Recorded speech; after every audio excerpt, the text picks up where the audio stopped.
Cooper's, the stripper that gets it off every time. You can laugh at the joke, guys. Okay. Hi everybody, I'm Simon Cooper from the Cooper's Strip Club, and we're coming to you today from the Dannyburg men's shed, and we're going to be stripping this 2-pack lacquer. So it takes a little bit of time to get through it, but before I put more stripper on, I want to show you this white mark. So if you can zip it on there, Arthur. This is a heat mark that you get lots of times on coffee tables, and it takes about a quarter of an hour for the stripper to get through this stuff, so I'll put some more on now and I'll explain more about the mark. So this table's got all sorts of interesting things about it, so do not go away please. This is worth the watch. As all our live streams, of course. Okay.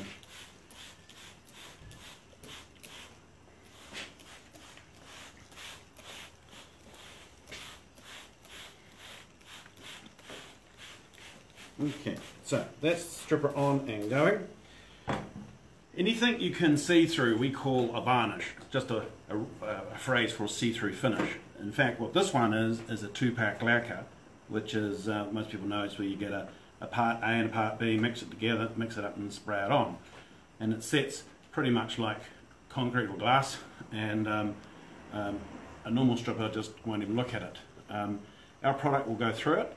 It won't blister like a normal polyurethane. What happens is over about a quarter of an hour it'll soften, and then you, as you just saw, you blade it off. Now this table is a little bit interesting in the fact that it's, I was here last week and I stripped this half of the top here. It's a mahogany veneer on top of an MDF or type of particle board. MDF is medium density fibre board, so it's a very fine chip, and so you've got your veneer on top that is on top of the MDF, and again, anything that's water based would just get in there and it would expand it and wreck the table. So you might think, okay, let's sand it rather than using a stripper. Again, the problem with the sander is you're probably going to go through the veneer, and because the thickness of the veneer will be different depending on who made it and how much sanding they did then. So it's just not safe to sand it. Anything that's water-based will kill the MDF. So this is ideal for this. So we just leave this on. We make sure it stays wet. On the guide, I'll lift it up for you. Part 1 again is strip what's on the surface. And so we put the stripper on and we let it do its job. So we'll leave that alone. And we're just, from time to time, going to check it. It'll go from being crunchy to like a soft sound, and hopefully we'll be able to pick that up. So while we wait, I want to talk about, well actually I don't want to do the talking at all. I've got a chap here called Gary, who's the president of the Dannyburg men's shed. Where's Gary gone? I'm here. There he is. See these chaps, Arthur? Yeah, say hi. The world's watching. So, I've been meeting men's sheds around New Zealand for a few years now, and they're a really interesting organisation. And so, these guys last week had me come and have a look at their operation, and Gary said he'd say a few words about what it's all about. So, take it away. Okay. Basically here we've got a collection of people, ex-farmers, ex-builders, all sorts of odd bods that have got nowhere to hide. They've retired, wives don't want them in the kitchen all day, so they have to have somewhere to go. So we all come down here and sort out the world's problems, which we seem to be able to do very quickly. Governments don't seem to follow our advice very often, but we get a lot of comment from people. We do a lot of work for local organisations. We help people where we can. We occasionally have to make a profit or make some money to pay our rent and our power and various other things, but we're not an organisation that's strictly for profit. It's more community minded, and a collection of guys that come and have a talk and fill in the day, a couple of days a week, and everybody gets on pretty well. We don't have any major problems.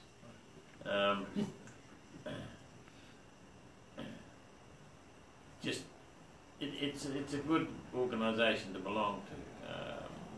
I think there's 80 or 90 in the country now. I'm led to believe there's 800 in Australia. So it's a growing trend around the world, with older men particularly. We've had approaches from various ladies clubs and what have you that would like to come along and do things, but it's not that we don't want to do that, it's just that we have to be consistent with health and safety and various other people are peering over your shoulder if you're doing something wrong. You have to change your signage. Eh? You'd have to change all your signs. Yeah, well, yeah, there are some of the clubs actually specialise in things like making their own coffin, which is I met them in Hastings. that's right. Yeah, that was. I didn't expect them to turn up to our roadshow. They were quite cool, and they brought in the photographs of these caskets and using them as coffee tables and bookcases in the meantime. Yeah. I am hoping to have a session up there with them as well in the future, so I didn't know they were part of Ben Shed. So. Yeah, no, Men Shed, Waipakareo evidently make their own coffins and store them. We had been approached by a similar outfit here in Dannyburg, but we've got a problem. If they don't know how to use machinery, we have to supervise it. And also, once you've made a coffin, you've got to store the thing. And it's rather morbid, yeah, coming every, oh, that's my box in the corner there. You know, it's not something that appeals to most of us. No, I struggled with it. Yeah. It's a great idea. Yeah. Yeah. Now, we'll just have a little pause for a second and just see. The sound is really important in this. Okay, we always drag the finish off, and I don't know yet. I'm not expecting it to be through yet, but it's starting to. So you get the softening going in there, but I'm not really hitting the wood yet. So what that tells me is that there's still more layer to go through. So I just want to talk about another couple of things, and we'll continue on. And so you buy a coffee table, okay? You go to the store and you get your brand new coffee table, and it's finished in a 2-pack lacquer, which means you've got a heat and moisture proof finish, and it absolutely is. They're bulletproof. But what we then do is we buy a furniture polish. Not mentioning brands here, but any furniture polish that has silicone in it is a finish killer. What it does is silicone absorbs into the finish, and over time turns it into a very heat and moisture not proof finish. It'll actually, and that mark that I showed you earlier, which has now disappeared, that is a heat mark, or more importantly, it's a silicone mark. And so we buy furniture with these finishes on, and then we promptly destroy them, thinking we're doing the right thing. And the best thing you can do for a new finish that's been lacquered is you get warm water with just a drop of detergent, and you just lightly wipe it. You do not want anything to absorb into the finish, and if you do that, you won't have those silicone problems. We used to get them all the time when we had our restoration business. It was a very, very common job to do for insurance companies. So, and this will get rid of all the silicone that's in the grain, because again, once you've put a furniture polish on that's got silicone on, and it goes into the wood itself as well, it goes through the finish into the wood, and then when you refinish it, you get these awful fish eyes, which are like it's a problem that happens with new lacquers. So the stripper will get rid of all that as well. So, continue please, Gary, if you've got more bits. Well, there's not a lot what else I can. I thought it was going really well, actually. Eh? I was actually, it's going really well. Yeah, no, not a lot more I can say. This is of interest to us because we do from time to time have things like old headboards and tabletops and what have you that have been given or donated to us for us to do something with. And people like Graham here that specialise in making little tables with different coloured woods and that, and you've got to strip off the old finish, and of course we had no idea that by sanding the hell out of something that you were actually destroying it rather than improving its quality. And ordinary paint strippers and what have you don't appeal to us very much because of this. They're dangerous, they're messy, and obviously they don't do the job that this product does. And this has been a bit of an eye-opener for some of us, particularly getting paint off boards that we've got old removed timber and what have you. We can't put it through our thicknesser to get rid of the paint because it destroys the thicknesser. So, yeah. That white board, yeah.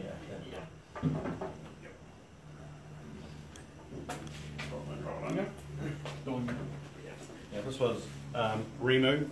So that when you looked at that, it looked like something you'd actually throw away, but it stripped up clean as. I'll put some flusher on it shortly. I'll come around up here and find it.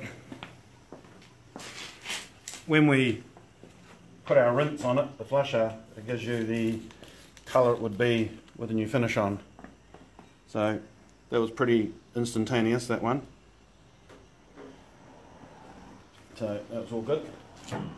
Just a note, we get called from time to time and a person may have stripped all their house and they might have 2 or 3 litres left over, and they're wondering what they can do with it. And we say, well, Men Shed, they're all throughout New Zealand and as I said before in Australia as well. How do they spell it in Australia? Put the Z in there? I think so. Anyway, Men Shed, they're a great place for the product, so they're not going to pay you anything. It's a donation, and it's a great place for it to be. And what I like is, often you'll get a person that's got a table with or a chair with a joint that's not good, and if you go to a proper cabinet maker joinery that can do a really good job, it's really difficult. That we used to have is, how do you charge the labour? How do you actually put your commercial rate on it? And have the person freak out. So often the joinery shop's virtually giving the work away, and so Men Shed is a brilliant place to get a really good job done where it's not competing against the commercial places. So there's some Snickers in the background, but that's all right. Now let's check back here again. So we'll just continue.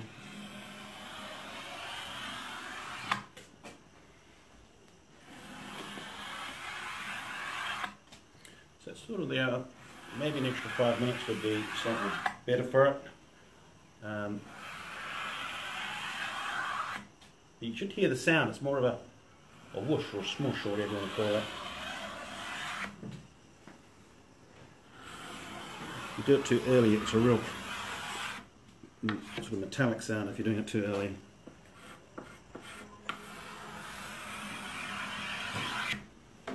And it comes off like this plastic sheeting, because it is, 2-pack is basically plastic that we've softened. So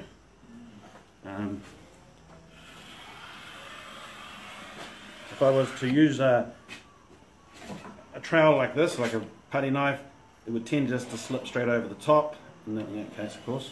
But what the real trouble is, you can dig in and cause damage, and you do not want to damage the veneer. Now,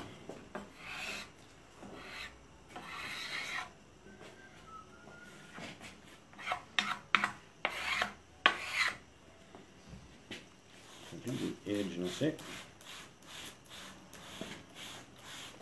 When you spray, always move your hand.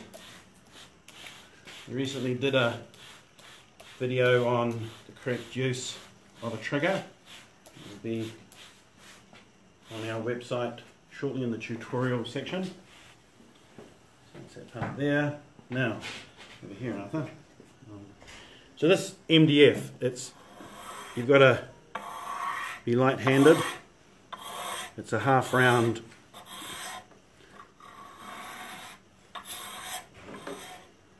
around these corners. Everything's just light.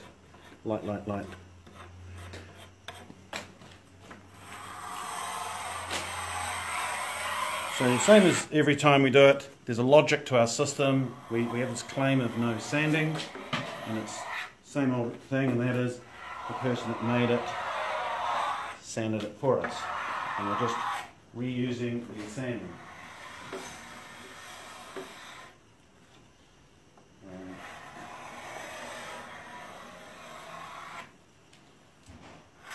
These blades that we've got, they've got curved edges. They're, I don't know where's the best way for you to see it.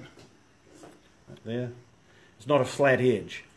Your tungsten blades are straight flat and they tend to dig in on their corners. These edges being slightly curved, there's less chance of that sort of thing happening. And then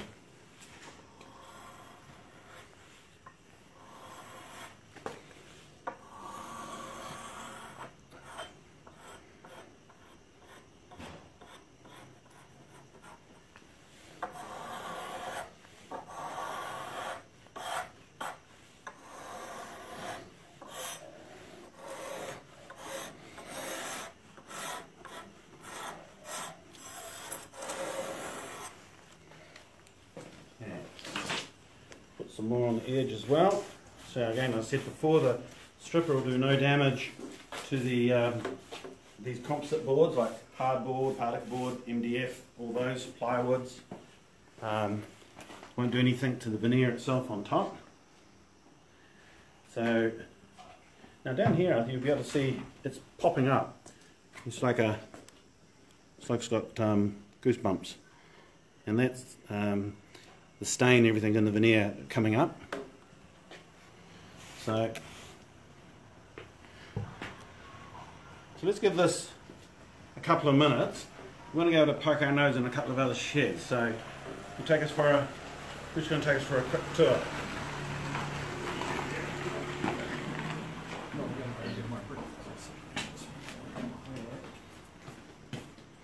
So, you lead on.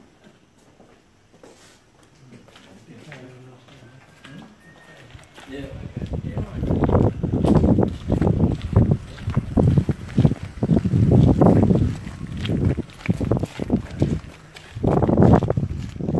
Look here. This is pretty normal around the country with men shed. A lot of council works buildings, and it's a really good use of these types of buildings. Good thing for councils to donate.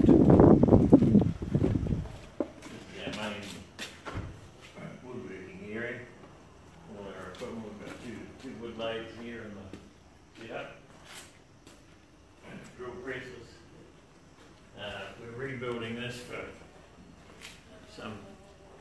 it's a kiddie's pedal car actually, and it was rotten and falling to bits, and we've rebuilt it. We've finished the other one, and the chap that owns it is going to repaint it and get it all organised ready for the kids to play again. Cool. There's been a lot of work gone into them originally. And if you were to charge labour, it would never get done, would it? Oh, no. So this is the thing I love about the men shed. So, this equipment, I mean, we've had to buy most of this gear, fundraising, whatever for it. It's not something the council's given us. No. For sure. Same story wherever I go. Yeah, no. So there's an engineering shop down here.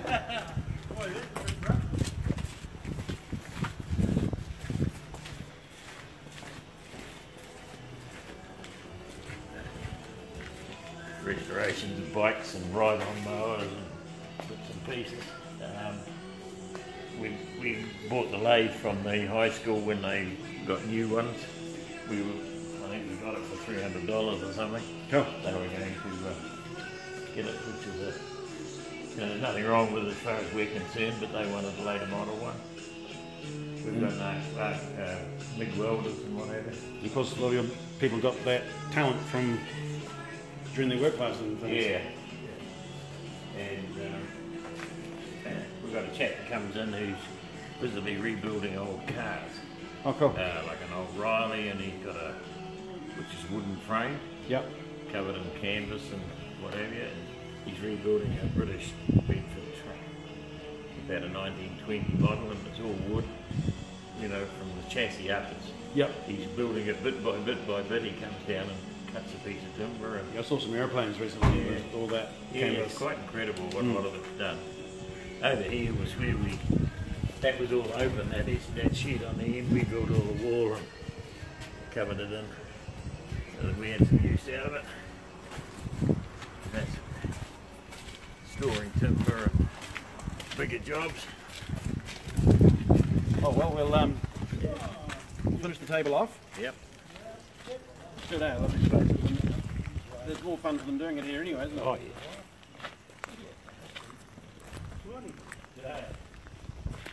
Like you taking a photo of yourself now? Yeah.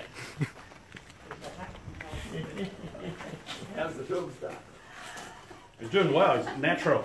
Yeah,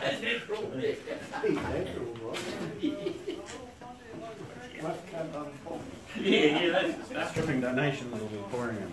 Yeah. Great presents to, if you're thinking of an annual donation plan, then maybe a stripping pack to your local men's shed wouldn't be maybe a consideration. Any donations will be Great. Yes. Okay, now part 2 on the guide is stripping what's in the surface, which is what this has been doing now. And it says put the stripper on, leave it for a couple of minutes, but because of the 2-pack nature of this job, we're leaving it longer. And then we use our steel wool, our European steel wool, which is a very sharp wool, doesn't crumble. We've cut it into little chunks, and we're just giving that a massage and giving it this extra time. It's ideal doing this demonstration at the men's shed because there's some good things to talk about why the product does its job. At home you can drink wine or beer, or maybe tea or coffee. So you always scrub while it's wet and always in the direction of the grain. And the sound of it, I can hear the wool doing its thing.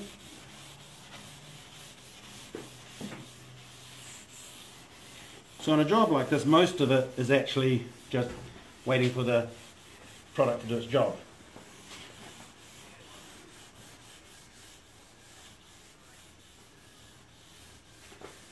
The little chunks that the blade didn't take off, the wool just goes straight through. Now, then on to the rags. These are a boiled mutton cloth, this one, but old t-shirts, nappies, that sort of thing will be just fine. And you can see the colour, the stain falling out of the wood. Our strip is really good for getting stain out of timber because of its thin nature. It goes in, and being that it's virtually pH neutral, we don't do any damage to the timber itself.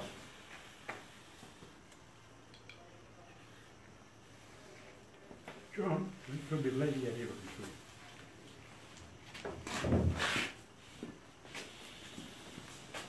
you. She's got round bits in her hand. Just going in there. It'll get spotted in the corner.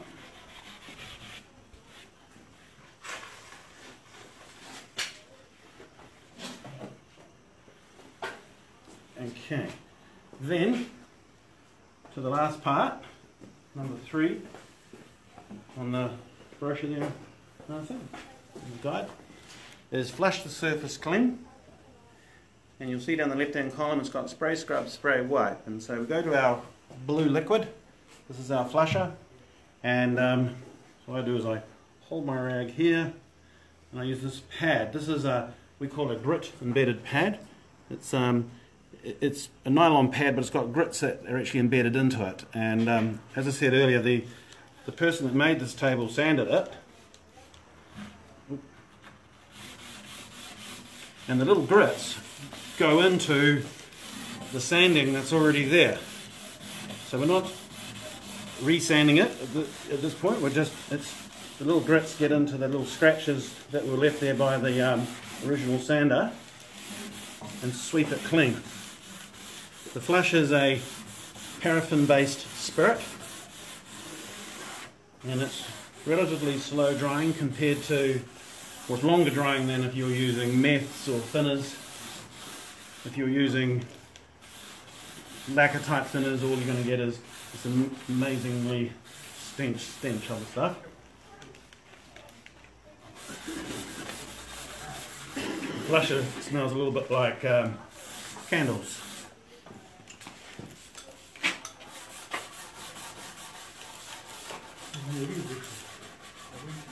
And you can see there how the flush is just, the MDF just absorbs it.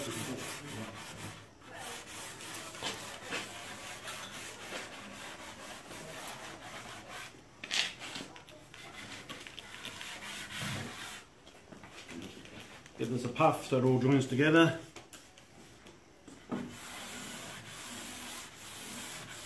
Now, the colour it is when it's wet, like here and now, this is the colour it'll be if you put a clear finish on it.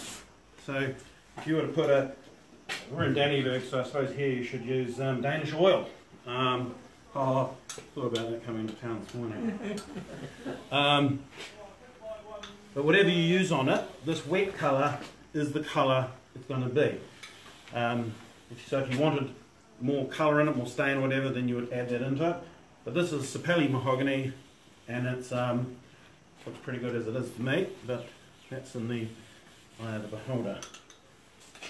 So any information you want to know, our website's it gets better by the day, coopersstripclub.com.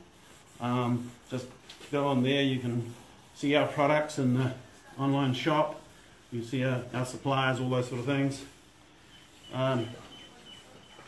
This will dry over the next sort of half hour. It'll all be like we saw that other half to start with.